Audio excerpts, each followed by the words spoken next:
Breaking news mga kababayan, nako po, grabe po itong balitang ito.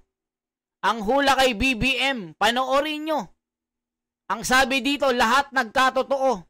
Tumindig talaga ang balahibo ko dito.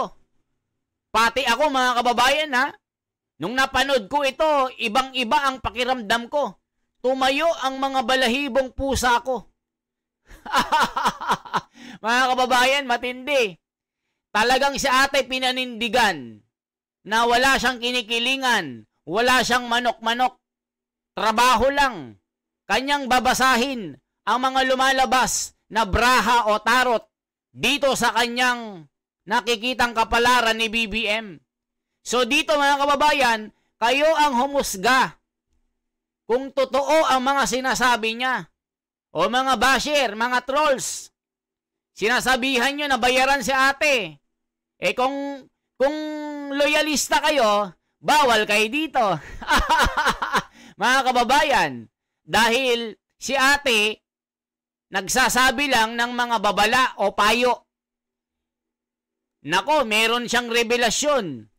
Meron daw malapit na kaibigan si BBM na maghuhudas, na maglalaglag sa kanya. Ay, sino kaya ito mga kababayan? At isa pa, itatakwil daw siya ng buong bayan. Nako po, grabe. Tumatayo po ang balahibo ko.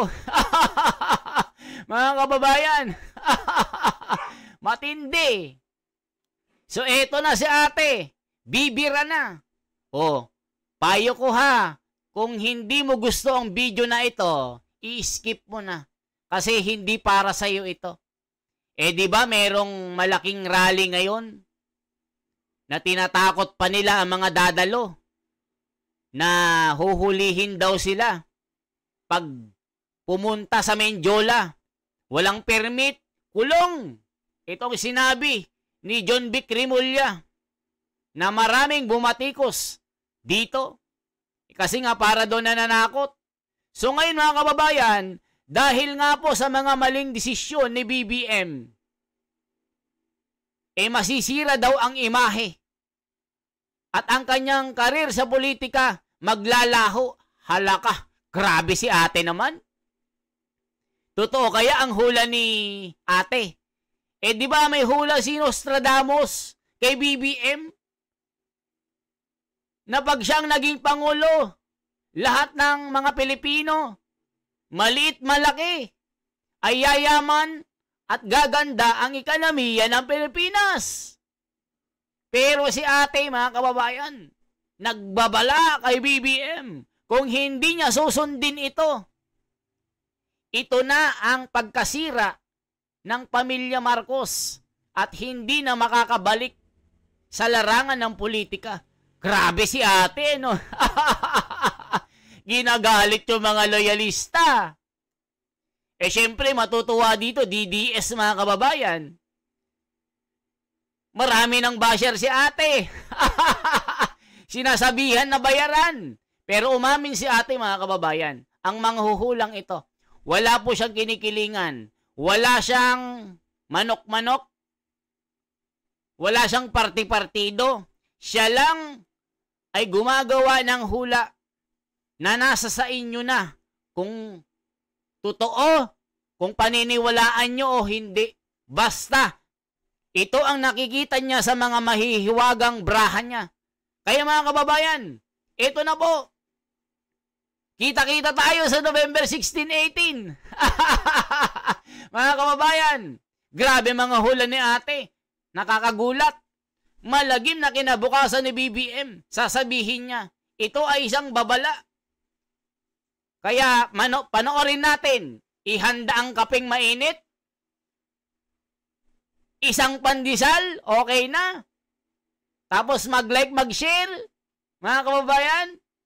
Pakinggan po natin ang hula ni ate. Magugulat talaga kayo. Mga kababayan, kagimbal-gimbal ito. Kaya sabi ko nga sa inyo, kung ayaw mo ang bidyong ito, lalo na kung isa kang loyalista, na hanggang ngayon ay loyal na loyal, huwag mong panoorin ito. Masasaktan ka lang. So, okay, ito na. Panoorin na natin sabay-sabay. Pagkapangulo. At ito po ay tungkol sa mga tao na magpupumilit na kayo ay pababain sa pwesto. Sinabi ko na po yung totoong nakita ko po. Wala po akong ayan po, mga tao na pinamumunuan ng unexpected na tao na babaliktad sa iyo. May tao pong babaliktad sa inyo na yun din ang magkakanulo siguro para linisin ang sarili niya. Dahil nga may ipit kayo sa kaguluhan, yun po ang lumabas sa tarot. Mga kababayan, sino kaya itong Judas Iscariote na kapartido niya ni BBM di umano na lalayasan siya at papanig po sa kabila? Siguro kay Sara Duterte kasi malakas. Di ba ganyan sa politika? Gaya nung iba dyan. Dati, napaka-vocal. Nagkukunwari na sila ay makabayan para sa mahihirap. Aba, nung naging senador na, wala na. Magaling lang sa away pamilya. Chismis. Ngayon, dati, tuwang-tuwa kay Tatay Digong sa war on drugs niya. Ngayon, aba, nabusalan ang bibig, mga kababayan. Yung tatlong magkakapatid. Bending dalo. O kita nyo, dati, idol na idol ng bayan, in action. Ngayon, mga tikom ang bibig, mga tahimik. Tahimik pa sa mga patay sa sementeryo. Yan ang sinasabi ng komento kasi nga, napakatahimik nila. So ngayon po, wala silang imik sa korupsyon na nangyayari. So ngayon mga kababayan, sino kaya ito? Itong sinasabi ni ate na babaliktad na kaibigan ni BBM na malapit sa kanyang puso. Halaka, mga kababayan, matinding revelasyon ito. Tuloy pa natin. At dahil doon, taong bayan na naman ang gagawa ng paraan at magre-request na kayo po ay bumaba sa upuan. So yan po ay parating na pagsubok sa inyo.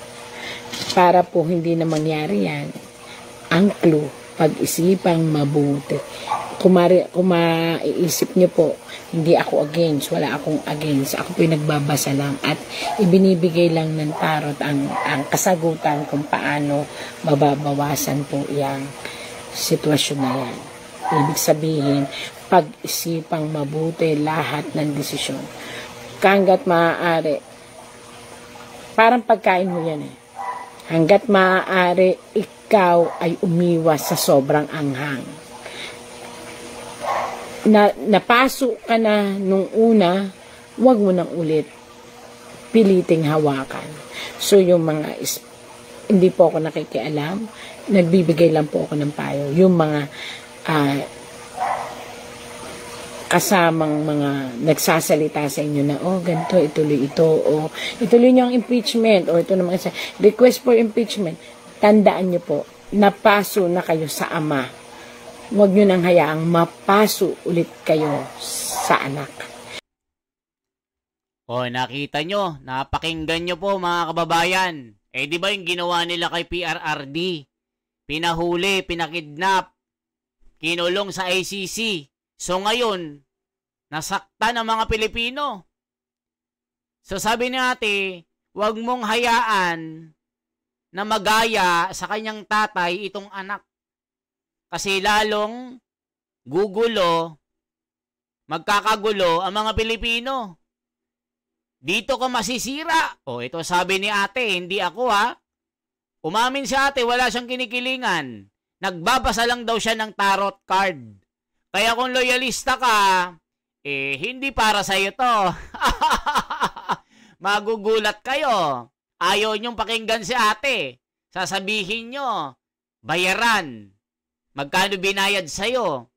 Bakit tila alam na alam mo ang mga nagaganap? Tinitira si ate. Sinasabi, bayad-bayad daw. Nagbabasa lang naman ng kanyang tarot card. Meron lang namang nakikita na mga babala. O na kay BBM na daw kung susundin niya o hindi. Kung hindi siya susunod, masisira ang kanyang imahe. At yung political career niya, masisira din. Kung magkakamali yung mga desisyon na gagawin niya, nitong anak, Sara Duterte, di ba, plano nilang ipa-impeach. Lalong magkakaroon ng implication ito, mga kababayan. Yung direksyon ng kinabukasan ni BBM, masisira talaga. Anong nangyari? Itong issue ng flood control. Tignan nyo si Marcoleta, binabakbakan. Idinadami pa sa destabilization group. Yung mga manggugulo daw. Sinabi ni John Vic Rumilla, imposible yan. O tignan yung Blue Ribbon Committee. Ginagawa nilang bala o harang para ipitin ang mga testigo. Di ba mga kababayan, balita natin, si Orly Gotesa, iniipit, babaliktad di umano. Yan po binulgar ni Manang Aimee na bumaliktad sa kanyang kapatid. Kumampi kay Sara. Dahil nakita ni Manang Aimee, mali ang ginagawa ng kapatid. Yun po ang sinasabi ng marami. Kaya si Manang Aimee na natili sa grupo ni Sara Duterte kasi nandun ang katwiran. Gaya ngayon mga kababayan, merong malakihang rally na gagawin ng Iglesia ni Cristo. Tapos sinisiraan, sinasabihang may bayad, 3,000 kada isa. Nagkakamali po kayo. Kahit anong gawin yung paninira, hindi nyo mahahadlangan. Kahit magbayad kayo ng mga vlogger. O tignan nyo yung mga vlogger na naninira nasa China. O, gisinungaling pa kayo. May mga kilala ako na loyalista. Daming mga posts. Siraan yung mga kapatid. May bayad daw.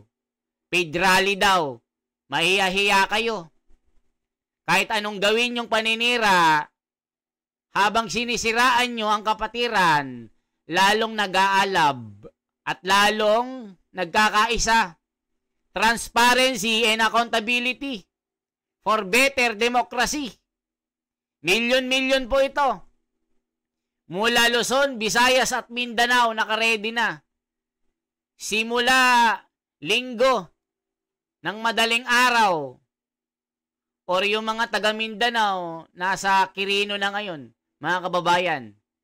So dito, sa Bulacan, Linggo, lalarga na, madaling araw pa lang, 1:00 nakaredy na.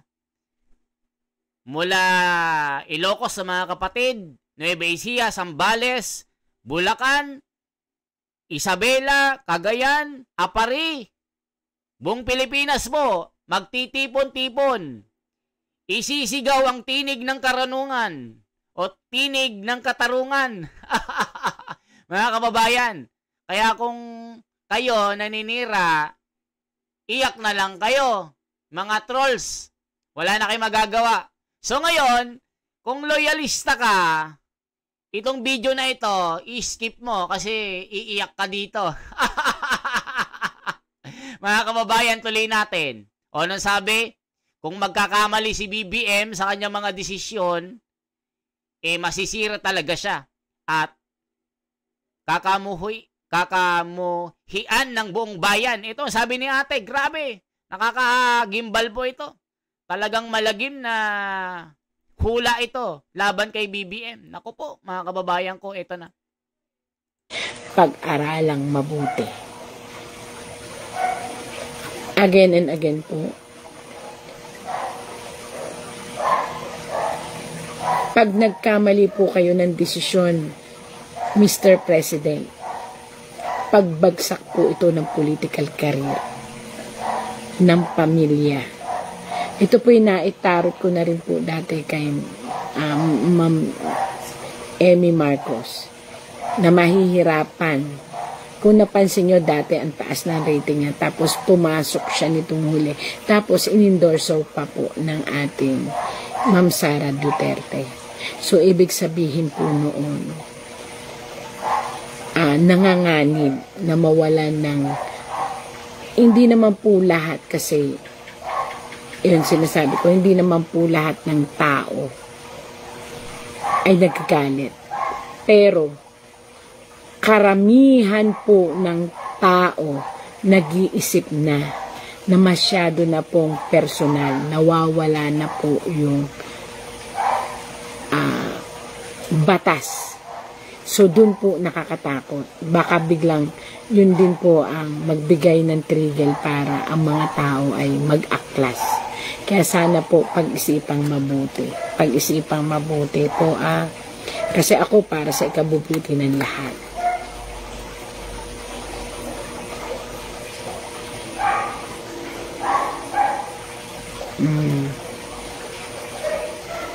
Ito kasi biglang tumayo ang isang ikaw ay isang hangman. Ngayon naiisip mo na parang naiisip mo na ang nangyayari. Pero paano ibabalik ang nakaraan? Yun. True, siguro, wag na nga ulit humawak ng mainit na bagay pagdating dyan sa case ng mga Duterte.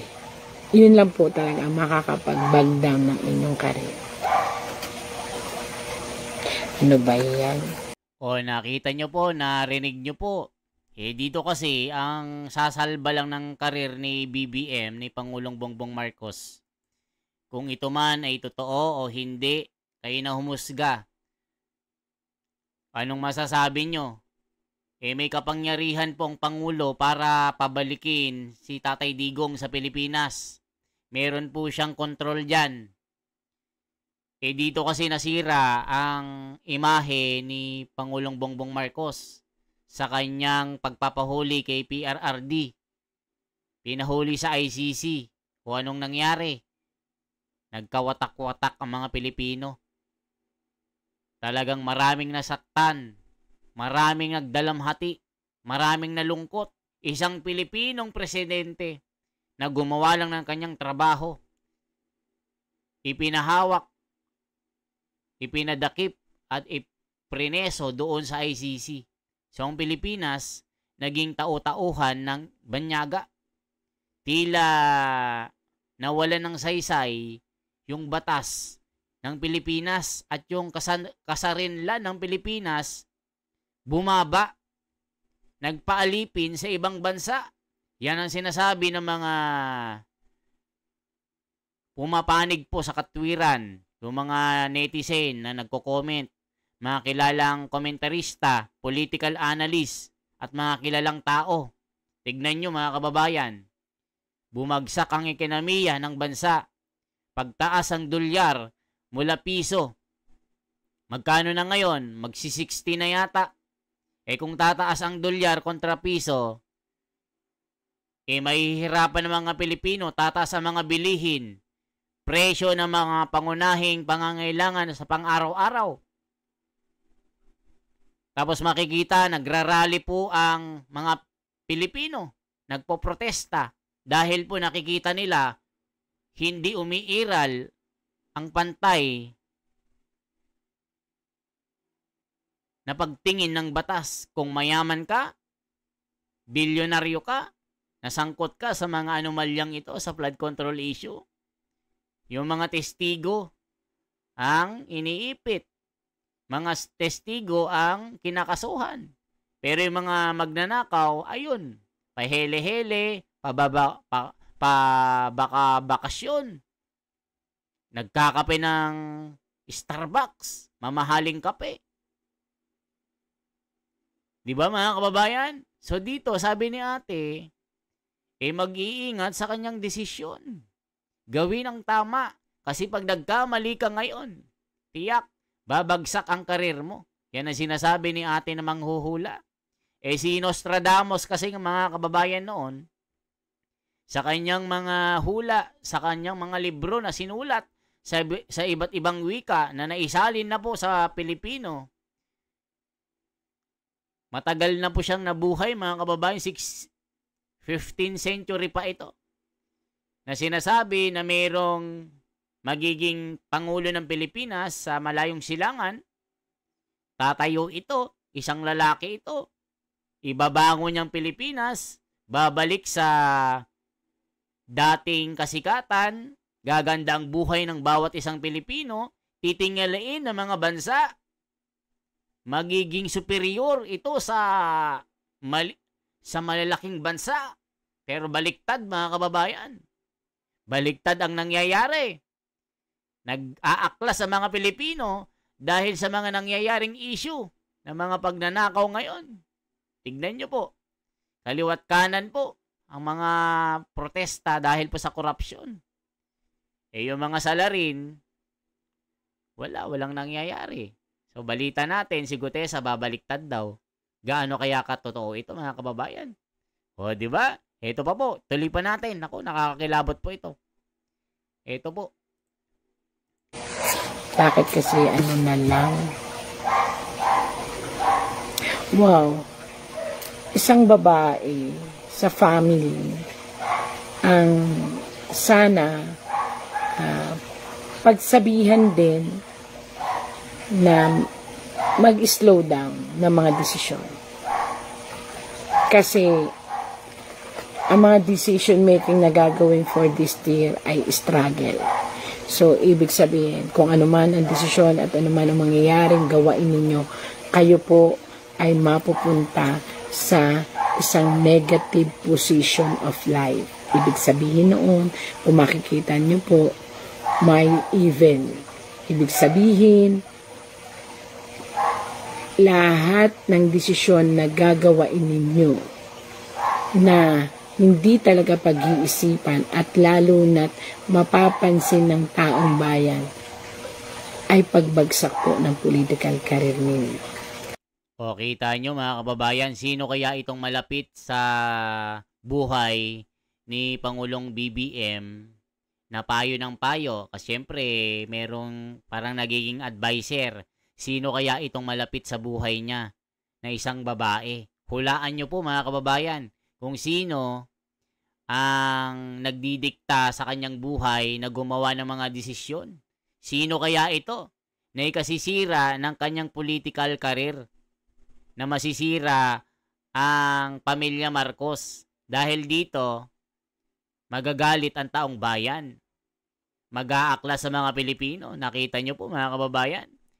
Sabi ko nga sa inyo, kung loyalista ka, hindi mo pwedeng panoorin ito. Dahil masasaktan ka lang. Syempre si ate, manghuhula yan. Nasa sa inyo na kung papaniwalaan nyo. Diba, mga kababayan, hula lang kasi yan. Para kasing nagkakatotoo ang mga hula ni ate. Di ba, mga kababayan? Yan ang sinasabi niya. Kung magkamali ng desisyon si BBM, masisira talaga siya. Nagkamali na siya ng desisyon sa tatay. Ibig sabihin kay PRRD na ipinakulong sa ICC na kinidnap, isinekay sa private plane ng mga pinaghihinalaan o allegedly mga mastermind po sa flood control issue na nagkakahalaga ng trilyon-trilyon. Isinakay doon at pinangunahan ni General Torre. Ngayon, sinibak si Torre. Pagkatapos gamitin, sinibak. So ngayon, mga kababayan, ngayon sa anak, kailangan hindi na daw magkamali ng desisyon si BBM kasi pag yung anak ginawa niya gaya sa tatay, diyan siya masisira. Kita nyo, mga kababayan, November 16 to 18, may malaking rally sa Quirino Grandstand na dadaluhan mula Luzon, Visayas at Mindanao ng mga kapatiran na sinisiraan naman ng mga kalaban, na tinatakot pa, na wag tatapak sa Mindiola, aarestuhin daw lahat, ang 10 million. Paano maaresto ng 10 million? Pero I doubt po mga kababayan. Dahil ang Iglesia ni Cristo, hindi yan gagawa ng kaguluhan. Transparency for better democracy. Accountability po, mga kababayan.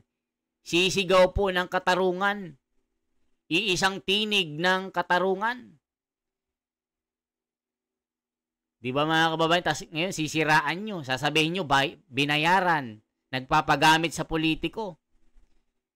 Ibig sabihin, ang mga Iglesia ni Cristo, wala silang karapatan para isigaw ang kanilang mga hinain, mga damdamin na nag-aalab. Hindi ba sila kasapi ng lipunan? Hindi ba sila kabahagi ng lipunan ng Pilipinas? Hindi ba sila nagbabayad ng buwis? Hindi ba sila apektado sa nangyayaring kaguluhan ngayon? Kung makabas kayo sa Iglesia ni Cristo, akala nyo, hindi sila tao, hindi sila kabahagi ng Pilipinas. Sasabihin nyo, separation of state and the government. Bakit hindi ba nagbabayad ang mga kapatid? Hindi ba kinakaltasan ng buwis? Hindi ba sila nagtatrabaho sa mga kumpanya? Hindi ba bumibili ng mga pangunahing bilihin na kinakain araw-araw? Hindi ba apektado ng kaguluhan ang mga kapatiran? Sasabihin nyo, binayaran sila. Nagkakamali po kayo.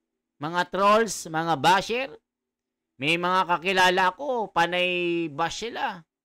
Mga kilala ko ito, alam ko mga bayaran ito. O tignan nyo po yung mga vlogger nila nandun, nasa China. Alam natin na mga bayad ito. Tapos paparatangan nyo kami na bayad. Ako, bayad. Kakamali kayo, kahit 5 duling, wala akong bayad dito. This is my part to bring the truth. Transparency for a better democracy. Isa po ako sa makikiisa sa malaking tinig ng katarungan. Katotohanan lamang ang ilalabas. Hindi ito ibig sabihin pagpapabagsak sa gobyerno, hindi ibig sabihin ganun. Isisigaw lang ang nararapat. Ikulong ang dapat makulong. Kayo, nung ginagawa nyo, wala. Puro pagtatakip kayo. Di ba mga kababayan? Makikita nyo kami dyan. Kasama ko si Tinig ng Karunungan, si Munting Kaalaman, and ako po, si The Wonders Philippines. Pag nakita nyo ako, isang picture naman, no? Isang selfie naman. Di ba? Masaya yun. Kita-kits tayo. Di sasabihin nila, bakit may uniform kayo? Abay, pinaghirapan niya ng kapatid. Ako nga, bumili ako ng sarili kong t-shirt eh. Hanes pa. Magkano ang Hanes? 500.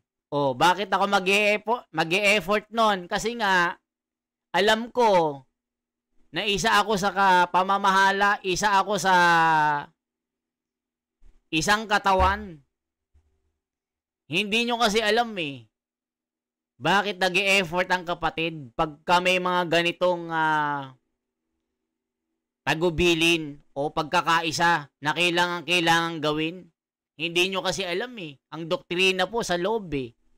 Tapos binabash nyo ang mga kapatid, sinisiraan nyo. Kahit anong gawin yung paninira, wala kayong magagawa.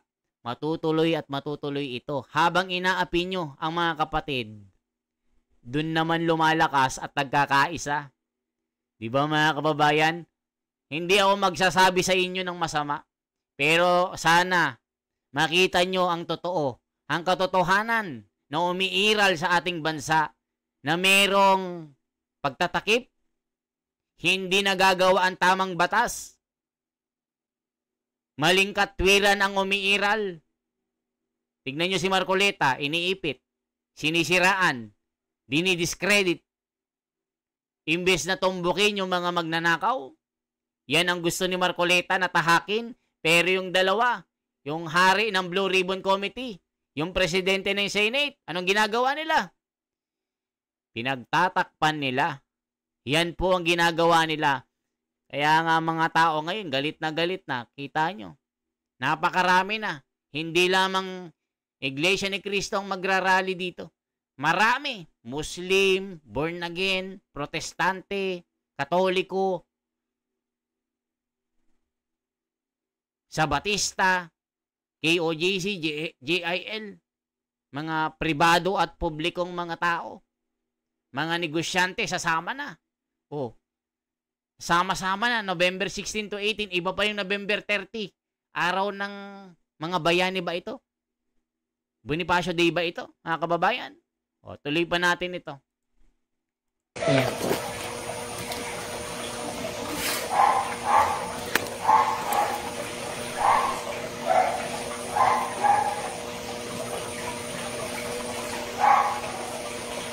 Marami po ang nag-iisip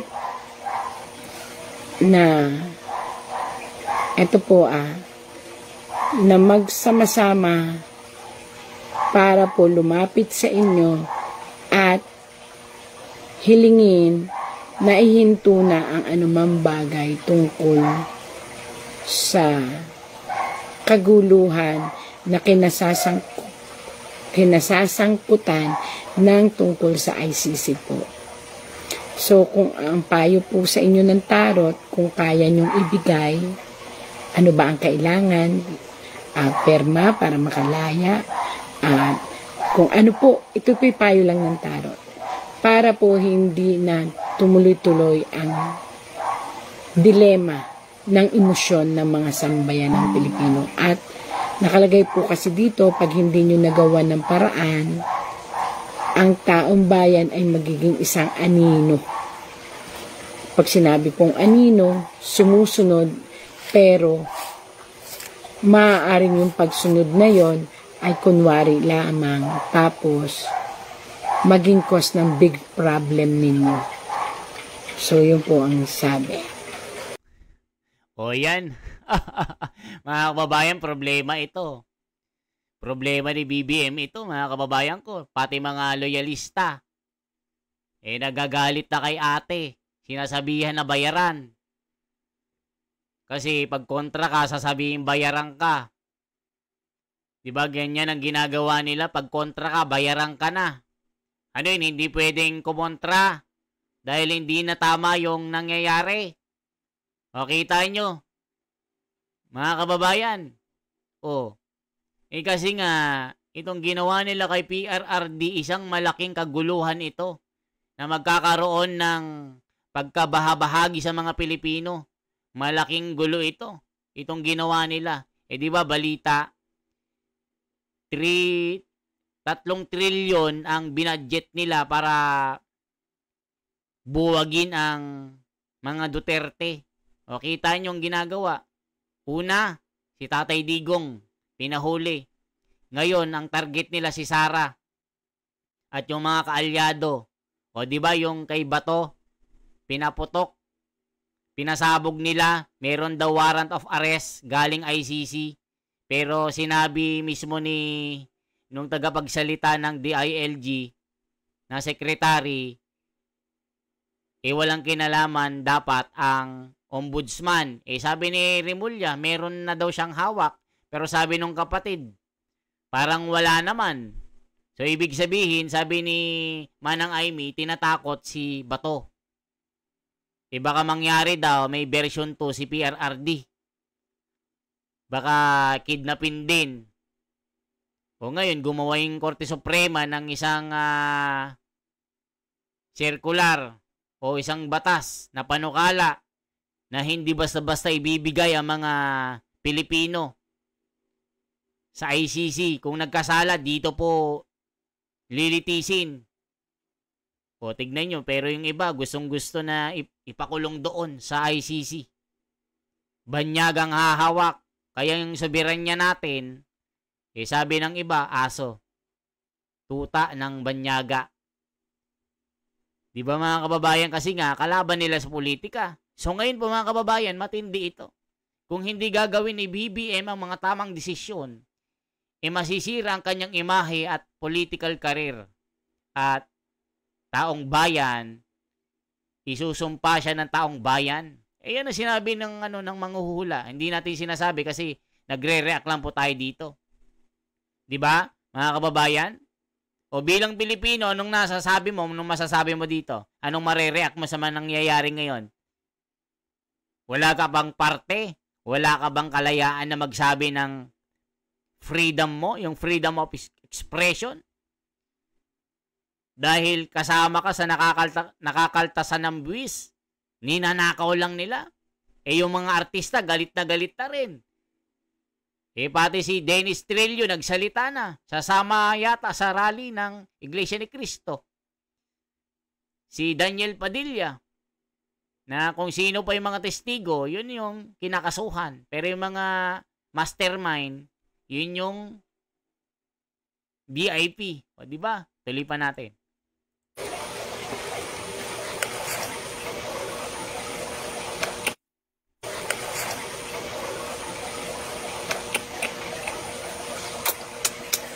Kalungkutan. Talagang kayo po ang dapat gumawa ng paraan upang ang inyong opponent o ang kung sino man, alam naman na ng buong bayan na sa inyo talaga isinisisi ang lahat ng bagay na nangyayari sa inyong nasasakupan. Ang sabi po dito, kinakailangang mapanatiling ligtas ang Tatay Digong sa ICC o sa anuman upang hindi dumating ang panahon, lahat na naman ang mangyayari ay sa inyo po masisisi. So, ang linaw po sabi ng tarot, kailangan maging safe si Tatay Digong. Ayan po mga kababayan. Kung may mangyari kay PRRD doon sa kulungan na nasa preso, hindi natin inaano kung meron mangyari dito kay Tatay Digong. Nako po, grabe ito. Sisiklab ang malaking gulo. Pag may nangyari kay PRRD, kay sabi ng manghuhula, kung hindi mo susundin ang aking payo, kung hindi ka gagawa ng tamang desisyon, kung pakikinggan mo ang 7 boses na bumubulong sa'yo sa tenga mo, kung sila ang susundin mo, masisira ang iyong karera sa politika. Kagagalitan ka ng buong bayan. Isusumpa ka ng buong Pilipinas. Yan ang sabi niya . Di ba sabi niya? Pag nagkamali ka dito, yan na ang matinding gulo, katapusan ng political career ni BBM. Grabe, no?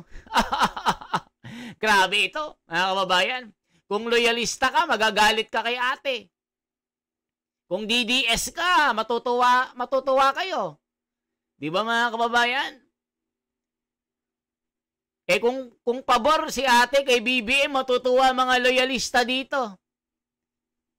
Sasabihin pa, sige ate, tirahin mga DDS, mga dutae, mga ganun sila. Pero ngayon, yung gusto ni ate, yung kanyang mga hula, hindi pumanig sa mga loyalista. Kaya galit na galit sila kay ate. Mga kababayan.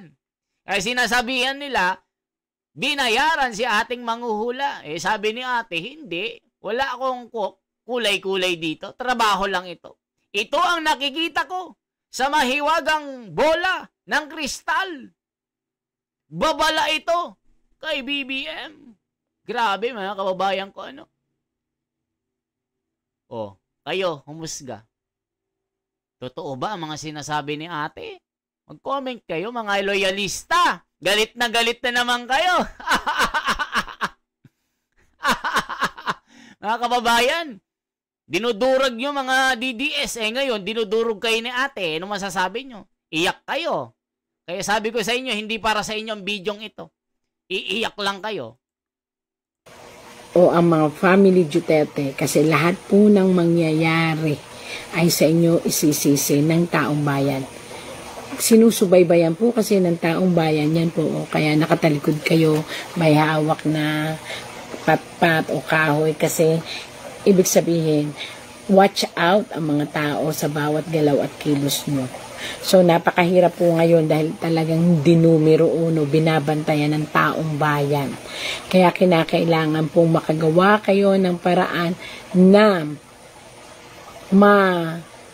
mailabas ang hinihiling ng taong bayan. So yan mga kababayan, ang babala ni ate na manghuhula.